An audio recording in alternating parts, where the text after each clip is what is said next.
what are these types of nutritional habits, obviously, we hope maybe not as bad as alcohol consumption, but what does a long-term commitment to certain diets manifest, or how does that manifest in blood work? A pescatarian, vegan, raw vegan, all of these different things that have popped up. Where do you kind of see it behind the scenes really having an effect? And are there any one of those players that is particularly egregious when it comes to offending your metabolism? Yeah, I'd say if we're talking particularly egregious here, one of the more popular ones as of the last several years, the carnivore diet, looking at, just overall lipid profiles. Now, there are the camps out there, and trust me, I have the clients that I work with consistently who are like, I don't believe in cholesterol. I don't care if it's high.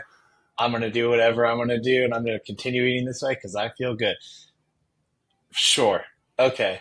There's direct correlation with more cardiovascular risk when you have, higher low density lipoprotein, like, your LDL cholesterol is higher when your apolipoprotein B is high. Like there's that risk there. And there's really, you know, I don't even want to get into well, you should or you shouldn't. Like it's just the data's there to support it. Whether you want to treat it as such, as a sort of crisis management and adjust your style of dietary preferences, then that's on you. But that is by far one of the things I see the most.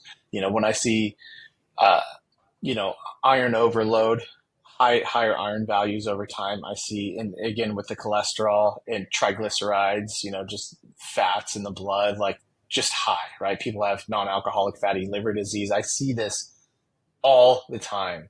And of course, I can go back to our conversation because I've seen and I've written down, like, I asked them, well, what's your diet like? And they talk to me about their red meat consumption. And then I really get an idea of like what that red meat consumption is like on average over time when I see their values. And so that's a huge one.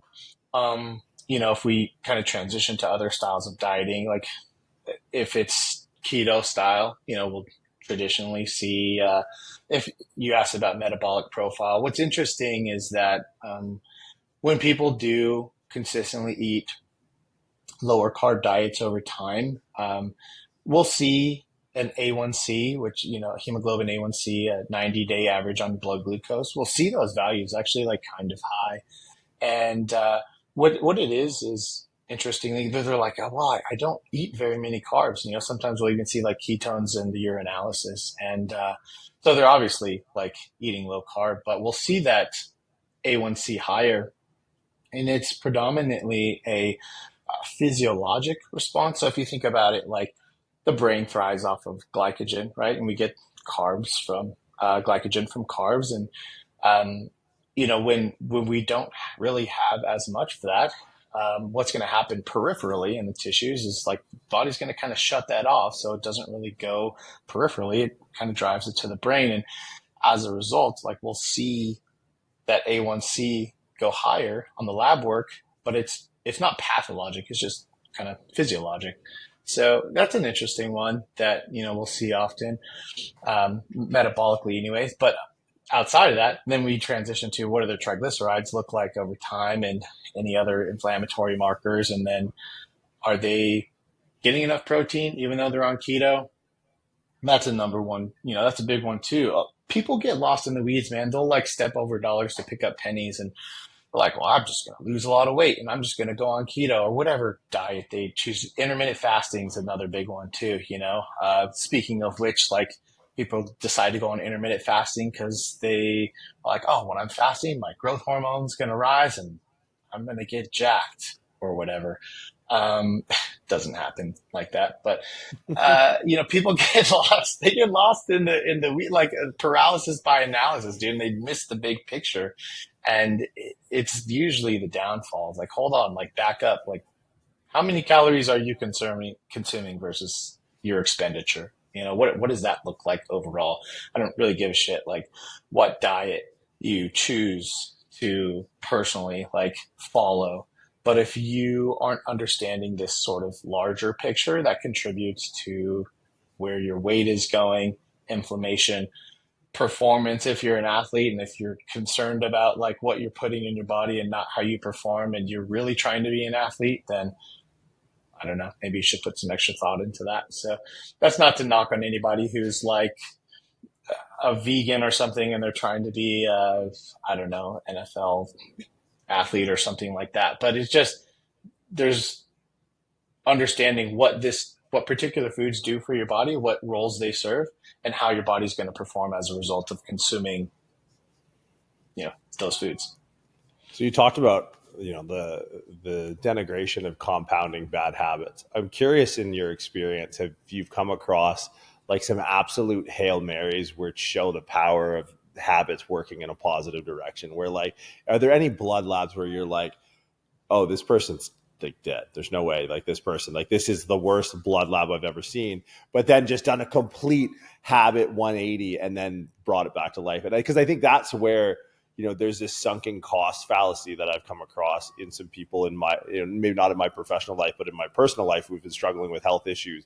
And there's this idea where like, it's a too little too late. I might as well enjoy my life. I'm not going to go through I'm not going to, I'm going to keep drinking beer because that's what I've always done. And they just don't think that the changing of the habits will actually move sort of the health needle, either whether it's a stage of their life, being later in life, or being so far afield on the metabolic scale of normality that they're just like, fuck it.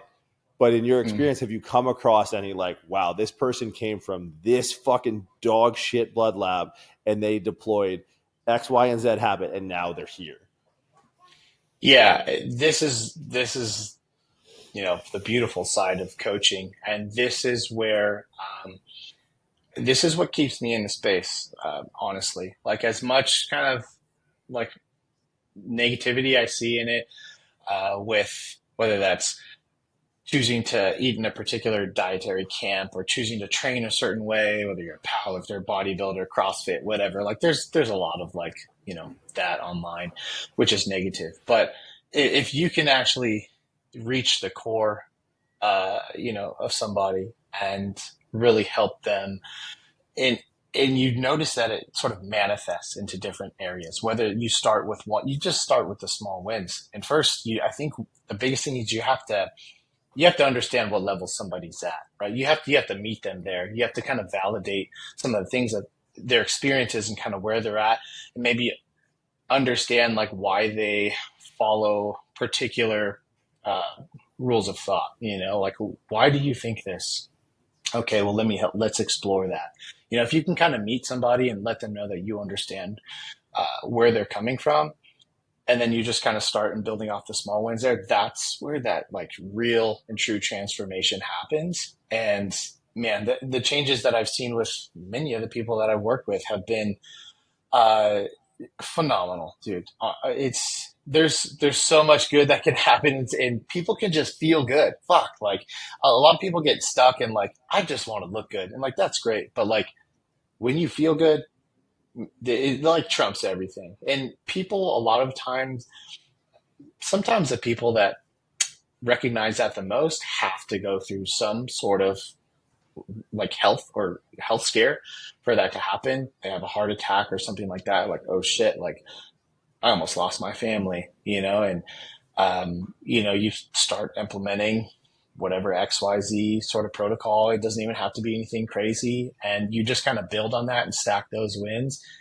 It can honestly be transformational outside of just, physically. And yeah, I've seen some insane transformations, and that is the most empowering and rewarding thing, I think, as a coach in this space. And this is simply what drives me to continue learning, because I'm like, I gotta be a problem solver.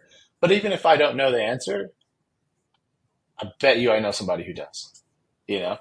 And it's, yeah, so there can be some phenomenal transformations out there. And I just wish people knew what it felt like to feel good.